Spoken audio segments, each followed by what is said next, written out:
stand up and speak with one voice in solidarity with the people of Libya. It was all beginning to feel a bit routine when came the surprise.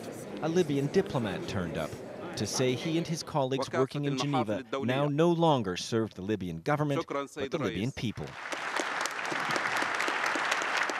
The Libyan diplomats here were not alone. Ambassadors to France and UNESCO also resigned on Friday. The United Nations High Commissioner for Human Rights, present at Friday's session, said it was an historic moment. It was very, very moving to hear the speech of the Deputy Ambassador of Libya here in Geneva, who first recited verses from the Quran, all of which supports the position that what the ruler of Libya is doing is totally unacceptable in accordance with Islamic values and traditions, which respects the rights of people, which respects democracy and justice. At the end of the session, delegates decided to order an international investigation into events in Libya that could lead to prosecutions for war crimes or crimes against humanity. Nick Spicer, Al Jazeera, Geneva. A U.S. chartered ferry carrying hundreds of foreigners who are trying to flee the violence in Libya has arrived in Malta. It was scheduled to leave Tripoli on Wednesday, but had been delayed because of rough weather.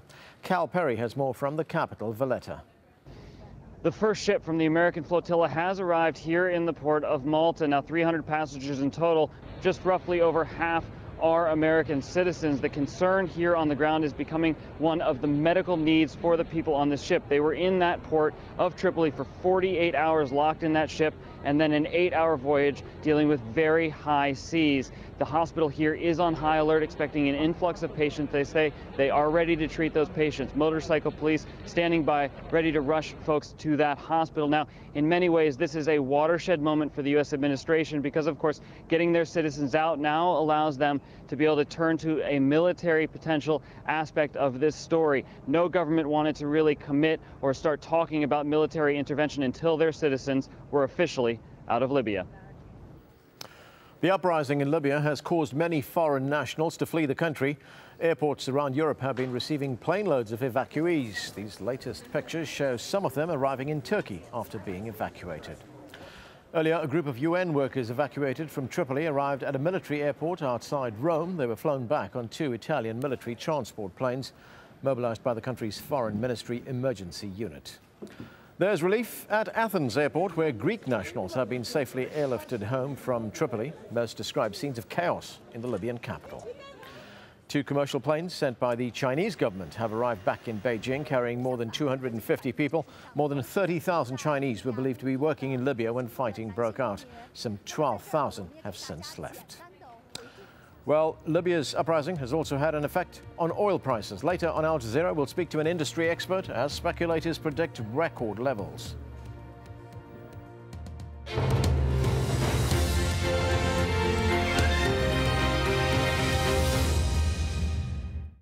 Taken stolen goods and he's now dumping them onto the world without any sort of consideration for consequences. From people making the news. If the North will be saved a lot of trouble, I think it is important that they should come together. To those it affects. We do accept that there was very bad mistakes made in our banking area. Behind the headlines. Most South Koreans are not interested in reunification. Is the inside story. At this time on Al Jazeera. The times change. The instruments evolve. The battlegrounds shift. This is America! Our country! But the international struggle continues. He was murdered! Uncompromising, hard-hitting investigations. I can't get no justice from no one in Jamaica. People and power, at this time on Al Jazeera.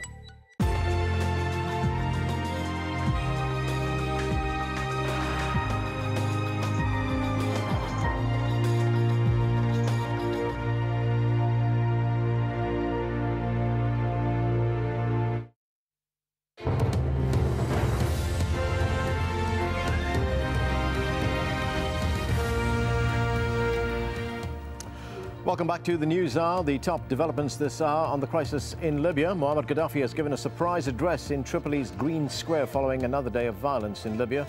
The defiant leader told a crowd of supporters he was prepared to arm his people to defeat the enemy. In another part of the capital, militia loyal to the Libyan leader have fired on pro-democracy protesters. A draft UN Security Council resolution says the violence in the country may amount to crimes against humanity. It's calling for an investigation by the International Criminal Court in The Hague. And a US chartered ferry carrying hundreds of foreigners fleeing the violence in Libya has finally arrived in Malta. It was scheduled to leave Tripoli on Wednesday, but had been delayed because of rough weather. For all the latest developments on the crisis in Libya, this report from Nadim Baba. Denouncing the man whose forces they ran out of town. In Libya's eastern city of Benghazi, calls for Muammar al-Gaddafi to be brought to justice. We do not want him to flee to another country. We want to punish him because he shed Libyan blood. He killed our young people. Earlier on in the capital Tripoli, there were violent scenes as security forces loyal to Gaddafi fired on protesters. Several people were reportedly killed. Following Friday prayers, pro-democracy demonstrators had converged on the capital from towns all around. After claiming protesters across the country are influenced by both Al-Qaeda and hallucinogenic drugs, Libya's leader appeared in front of supporters in Green Square, insisting the population was behind him. The Libyan people, if I'm not loved by my people, I don't deserve to live.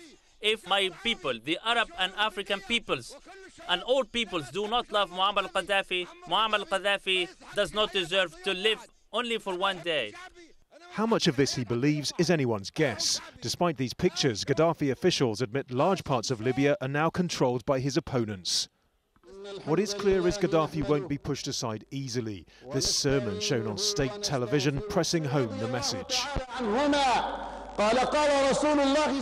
As the Prophet Messenger said, if you dislike your ruler or his behaviors, you should not raise your sword against him, but be patient, for those who disobey the rulers will die as infidels.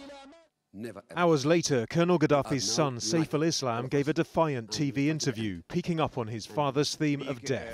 Your sisters, brothers, or even your father to leave the Libya one day to another country? Yes. We have plan A, plan B, plan C.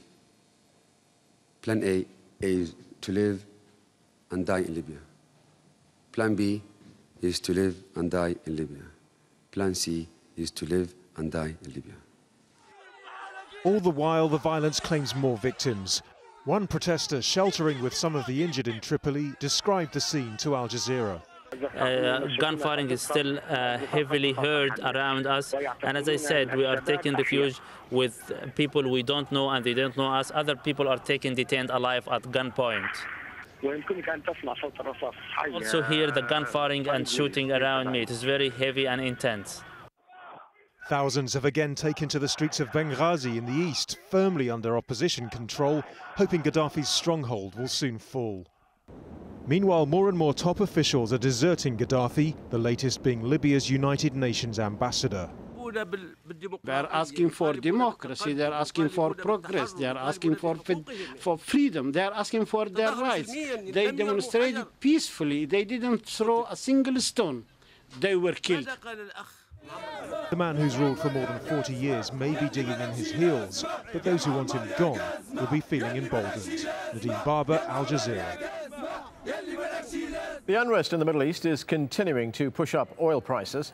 Rob Reynolds reports from Los Angeles on the effect the price hikes are having on consumers. Motorists in Los Angeles are reeling from hefty fuel price hikes. Ridiculously high. Sure, they get away with it. Who's going to stop them? Oil has flirted with the $100 a barrel mark in recent days as the violent upheaval in oil-rich Libya has reduced worldwide oil supplies. U.S. consumers are now paying $3.22 on average for a gallon, or about 3.8 liters, of gas.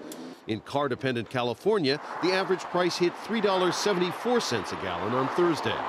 Those prices forced people like aspiring actor Sam Weller to make tough choices. I literally have like $10 in my pocket, and it's sort of like I have to split that between food and gas. So I'll put $5 in the tank in order to get me over the hill, and then I'll use the remainder of the $5 to somehow scrap together lunch. But the pain doesn't stop at the pump. The high price of fuel has a ripple effect all through the American economy at a time when it's still struggling to recover from the recession. Higher cost of transport boosts the cost of food, travel, manufactured products, and a host of items from airline tickets to eggplants. Price increases act like a tax on consumers, reducing their spending power. If consumers react to it believing that prices are going to go higher, their confidence will decline, which will cause them to cut back even further on consumer discretionary purchases. That hasn't happened yet, but that's certainly one of the risks that we face. Traders say the images coming out of the Middle East have spooked the oil market. It is easy to create fear in the oil market when it is centered on the most important oil-producing region in the world. The potential impact on jobs and growth, with unemployment already at 9%, makes policymakers in the White House nervous. Our focus now is on monitoring this and making sure that we know what our options are if they need to be taken. Some economists predict U.S. gas prices will climb nearly 40 cents per gallon in the coming days. Rob Reynolds, Al Jazeera, Los Angeles. We can speak now to Jean-Francois Sesnek, a visiting associate professor at Georgetown University, who's an oil expert. He joins us live from Washington, D.C. Sir, thanks for your time. As we've been reporting there, oil prices have been going up. It's now around $120 a barrel. Do you expect it will go up even further? It could go up a little bit further because of the disruption of the shipments to Europe, and before any other source of oil can be found to replace it quickly. The only source, of course, being Saudi Arabia at this point. What about the fact that Saudi Arabia has already said that it will make up the difference? The oil that Libya produces, Saudi Arabia and other OPEC countries will make up that difference. Yes. Oh, I think that's exactly what's going to happen. The only two small issues, one of them is that the mix of Saudi oil is different from the Libyan mix. In other words, the Saudi crude is much more heavy and more high in sulfur, so it is more difficult to use by the refineries in Europe. And of course, it's further away, so there will be a discrepancy in time between the shipments of Saudi oil arriving in Europe from those in Libya. So I think for a short period of time, maybe 10 days, between 10 and 15 days, the price might go up quite a bit, but my opinion, it will come right down. But even though Saudi Arabia might make up that difference, as well as other countries, there is something about the oil price and, well, the oil industry in general. It's more about sentiment and emotion, isn't it, rather than reality about